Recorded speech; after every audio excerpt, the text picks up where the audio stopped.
ओम शांति। आदि रत्न इस पुस्तक में आज हम पढ़ेंगे बाबा से दिल जान से प्यार। इस विषय पर डॉक्टर ब्रह्मा कुमार नरसैया ज्ञान सरोवर आबू पर्वत दादी हृदय पुष्पा के बारे में इस प्रकार बताते हैं। चलिए आज हम इसे पढ़ते हैं। दादी हृदय पुष्पा जी त्याग, तपस्या एवं गुणों की चैतन्य मूर्ति थी। वे बाबा को दिल जान से प्यार करती थी। उनके हर वाक्य में बाबा बाबा शब्द रहता था। बाबा के महावाक्य मुरली पर उनका अथाह प्रेम और श्रद्धा रहती थी। रोज़ वे कम से कम 3 बार मुरली पढ़ा करती थी।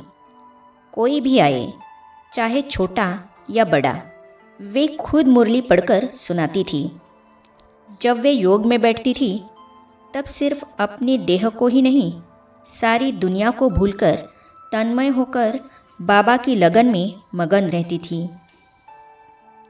वे भाषा से नहीं, योग शक्ति से समझाती थी।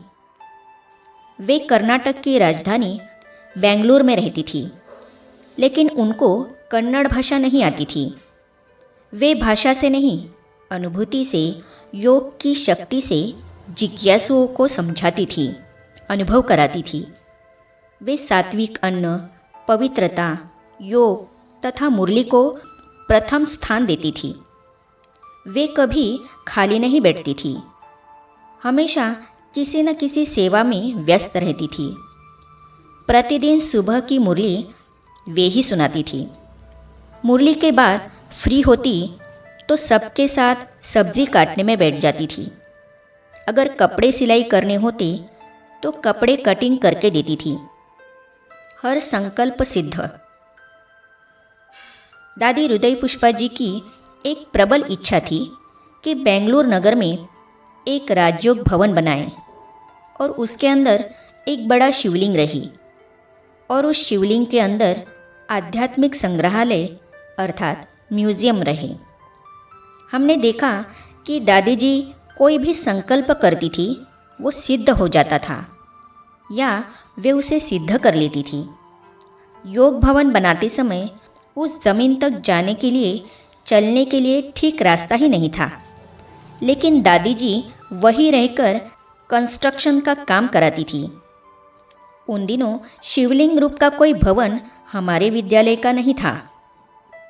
क्लास में आने वालों ने तथा अन्य स्थानों पर रहने वाले कई बीके भाई बहनों ने इसका विरोध किया कि यह भक्ति मार्ग है, लेकिन शिवलिंग का यह म्यूजियम कैसा होना चाहिए, उसका निर्माण कैसे कराना चाहिए, यह सब बाबा ने दादी जी को साक्षात्कार में दिखाया।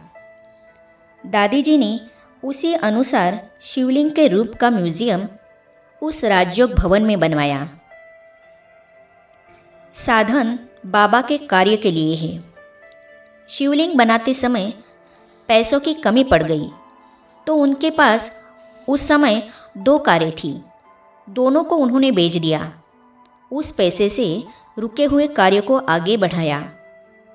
उस समय मैंने दादी जी से पूछा, दादी आपने दोनों कारें बेच दी, अब आप कैसे आना जाना करेंगी?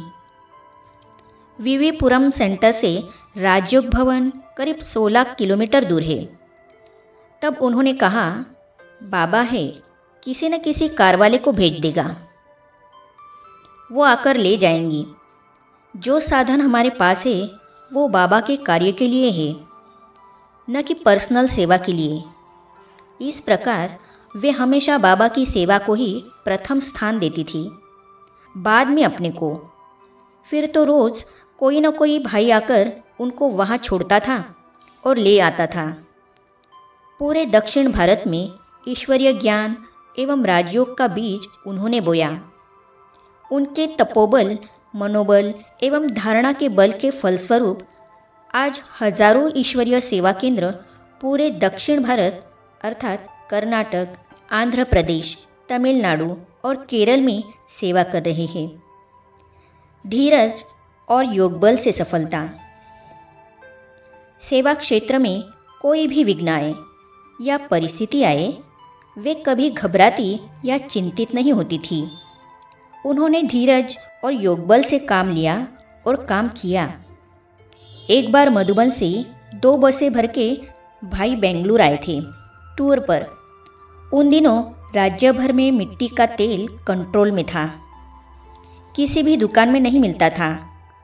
क्लास के सब भाई बहनें चिंता करने लगे कि क्या करें, सबके लिए खाना कैसे बनाएं।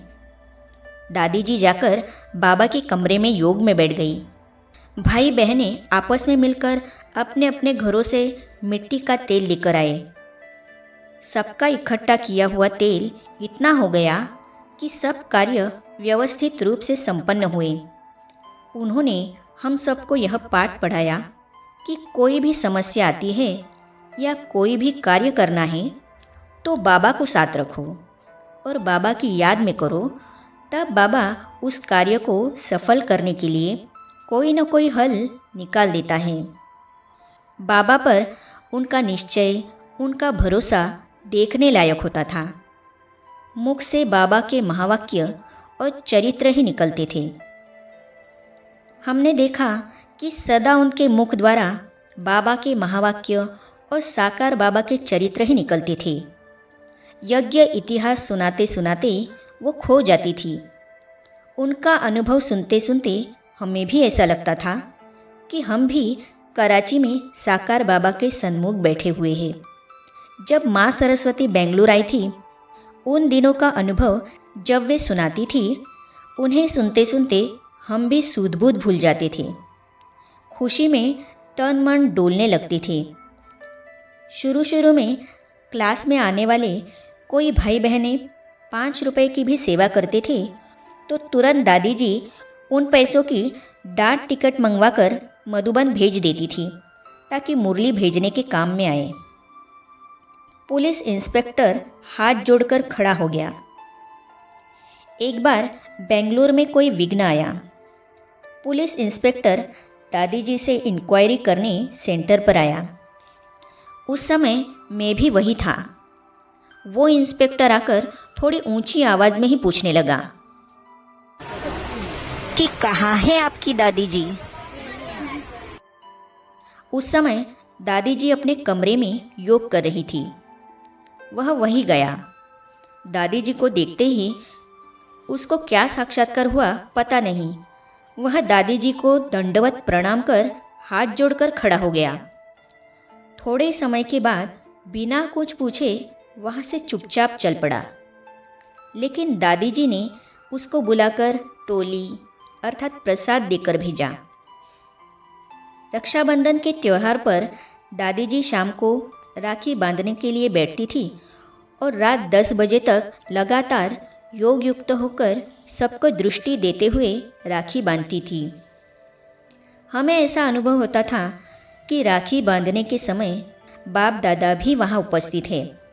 पूरा वायुमंडल अव्यक्त और योग युक्त रहता था।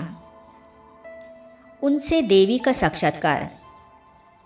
दादी जी के सामने कोई भी आए, चाहे वो ज्ञानी हो या भक्त, सब उनसे वरदान प्रेरणा लेकर जाते थे।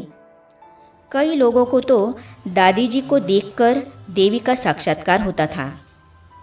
इस प्रकार दादी हृदय पुष्पा जी एक ऐसी महान आत्मा थी जिनमें बाबा के प्रति अटूट प्रेम और संपूर्ण निश्चय था।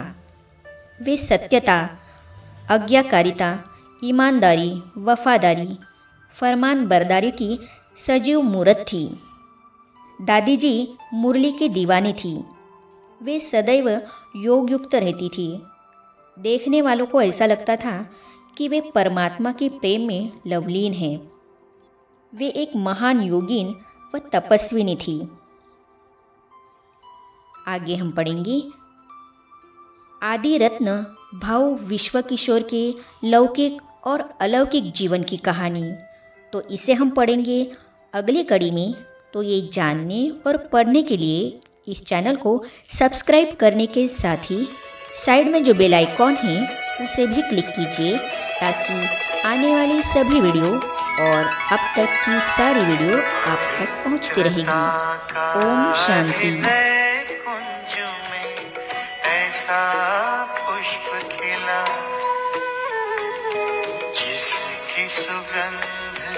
जीवन में सुख ही सुख मिला। पवित्रता का हृदय कुंज में ऐसा पुष्प खिला, जिसकी सुगंध से जीवन में